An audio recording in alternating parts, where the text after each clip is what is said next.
Telecom services देने वाली दिग्गज कंपनी वोडाफोन आइडिया के शेयरों में आज शुरुआती कारोबार में जोरदार तेजी दिखी और ये उछलकर अपने एफपीओ प्राइस यानी कहे कि फॉलो ऑन पब्लिक ऑफर के पार चला गया। एफपीओ प्राइस वो मूल्य है जिस पर एक लिस्टेड कंपनी आईपीओ के बाद पब्लिक को एडिशनल शेयर जारी करती है।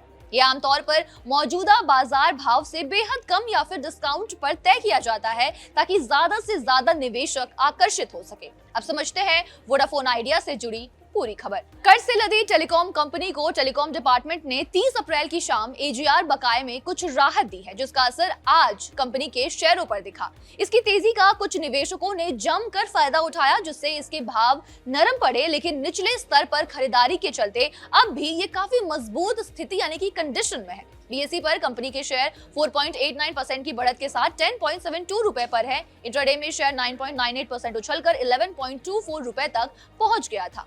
एक्सचेंज फाइलिंग में दी जानकारी के अकॉर्डिंग टेलीकॉम डिपार्टमेंट ने इसके आउटस्टैंडिंग एजीआर ड्यू को 27% घटाकर 87,695 करोड़ से 64,046 करोड़ कर दिया है। कंपनी को मिली राहत के तहत इसे मार्च 2025 से मार्च 2031 तक यानी कि 6 साल तक हर साल कम से कम 124 करोड़ रुपए देने हैं, जिसके बाद इसे अप्रैल 2031 से मार्च 2035 यानी 4 साल तक हर साल कम से कम 100 करोड़ देने हैं। इसके बाद जो बकाया बचा होगा उसे मार्च 2036 से मार्च 2041 के बीच बराबर 6 सालाना किश्तों में चुकाना होगा। वोडाफोन आइडिया के शेयर को कवर करने वाले मार्केट एनालिस्ट के अकॉर्डिंग वोडाफोन आइडिया को राहत तो मिली है, लेकिन ये मार्केट की उम्मीदों से बेहद कम है। उनकी उम्मीद बकाये में करीब 50% की कमी के राहत की उम्मीद है।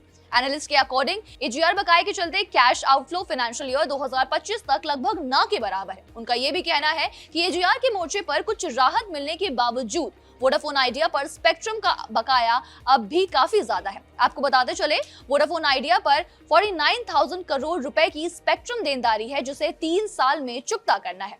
इसमें 7,000 करोड़ इस फाइनेंशियल ईयर, 15,000 करोड़ अगले फाइनेंशियल ईयर यानी कि 2028 और 27,000 करोड़ फाइनेंशियल ईयर 2029 में भरने हैं।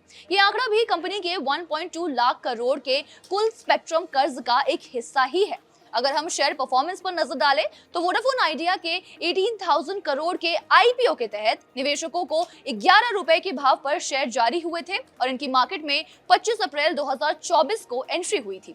एक साल में इसके शेयरों के चाल की अगर हम बात करें तो पिछले साल 14 अगस्त 2025 को बीएसई पर ये 6 रुपए के भाव पर था, जो कि इसके लिए एक साल का रिकॉर्ड निचला स्तर था। इस निचले स्तर से 4 महीने में ये 109.15% उछलकर 31 दिसंबर 2025 को 12 रुपए के भाव पर पहुंच गया, यानी कि महज 4 महीने में निवेशकों के पैसे डबल से भी ज्यादा हो गए।